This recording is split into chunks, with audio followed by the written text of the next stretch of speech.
Hey, Cohort 44. My name is Todd Corpy, and I will be serving you and Susan this quarter as your teaching assistant. And right off the bat, I just want to welcome you into this first step in your MAGL journey. Being able to read through your introductions, learning a little bit about you, and seeing your interactions with one another was really encouraging. And it's such an honor to be a part of a group that is really probably one of the most diverse cohorts that we've had, at least that I've been a part of as a teaching assistant and even as a student. I'm actually an alumnus of the MAGL. I was a part of cohort 37, and I remember what my first couple weeks, excuse me, my first couple weeks were like in the fall of 2015. I remember thinking I was super excited, a little bit nervous about what it would be like to do a master's program as well as to stay in full-time ministry. But it proved to be two of the most transformative years of my life, not just because of the information in the cohort class or the cohort sequence, which I learned a lot, but a lot of probably the most deeply transformative time came through the building relationships with my cohort mates, like what you guys have already started to do. We had people from all walks of life, from different church traditions, even traditions in the Christian family tree, where I had never previously met somebody that was a part of that tribe. And so, and then obviously different cultural backgrounds, different places around the globe. And to be able to learn from their perspectives how we would look at the same material and interpret it sometimes completely differently was a big eye-opening learning experience for me. And my prayer for you in this process is that God just doesn't allow you to retain information, that you're not just a vessel which contains facts, but instead He takes the whole part of you and creates a flourishing Christian, a flourishing leader that was better off at the end of this process than you were at the beginning. So a little bit about me. I am from Flint, Michigan originally, and I grew up in the Assemblies of God in the Pentecostal tradition. And that's my wife and I met at an Assembly of God Bible College in Springfield, Missouri.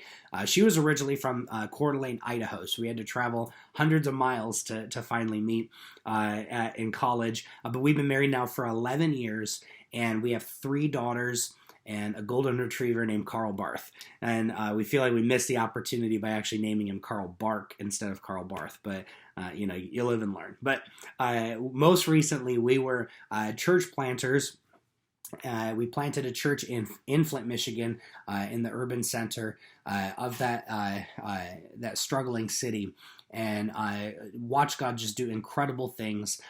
We saw over 150 people come to know Jesus and begin walking out the beginnings of their Christian journey in the 3 years that we were there. The end of last year, God called us to Jacksonville, Florida, where we are now.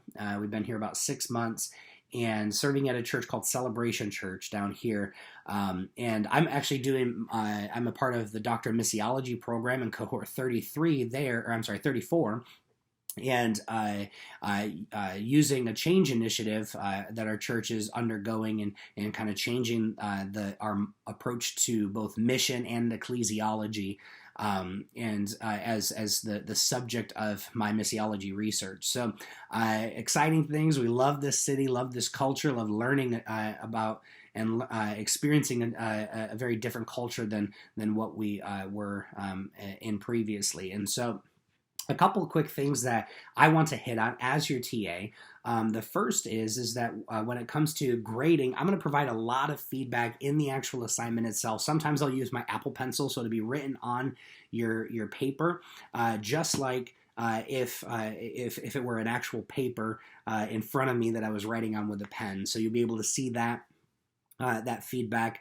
And then there are other times if I'm using my computer, it'll be kind of the comment type of format if you've ever collaborated on a document in that way. So be on the lookout for when I return an assignment to you, there will actually be feedback on there.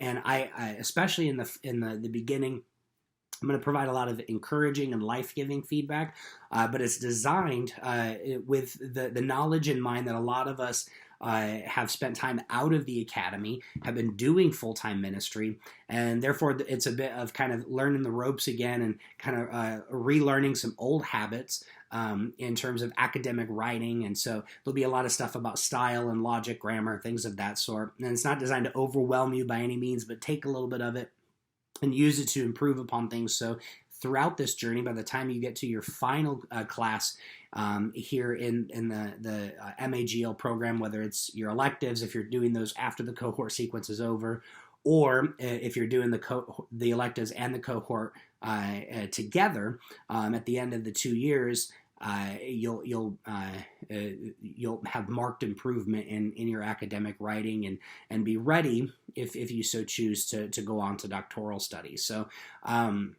but the other thing that I want to touch on is, like I had alluded to earlier, this is an extremely diverse group of people. And so you guys come from different traditions, different cultures, and with that, different worldviews. And so I want to encourage you early on in the process, especially right now as you're just starting to get to know each other, pay attention to the way that your cohort mates digest the same information that you guys talk about and engage with in discussion.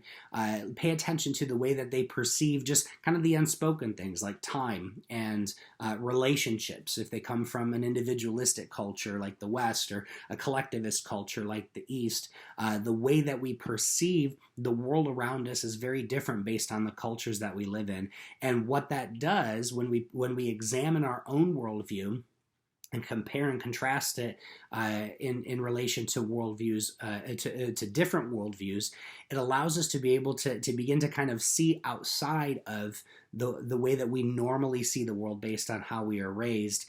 And it allows God sometimes to do transforming work in us that he wouldn't have been able to do if we were insulated within our own kind of cultural bubble. So allow the perspectives and the even the unspoken stuff of your cohort mates to really transform you and to form you and to learn from them, because the way that this process, the way that this cohort sequence is designed is for you not only just to learn the information being disseminated, but that together with the rich experiences that you guys all bring to the table, you'll be able to learn from those shared experiences and from the varying perspectives as God gives us a little microcosm of what heaven looks like from every tribe, every tongue, every language.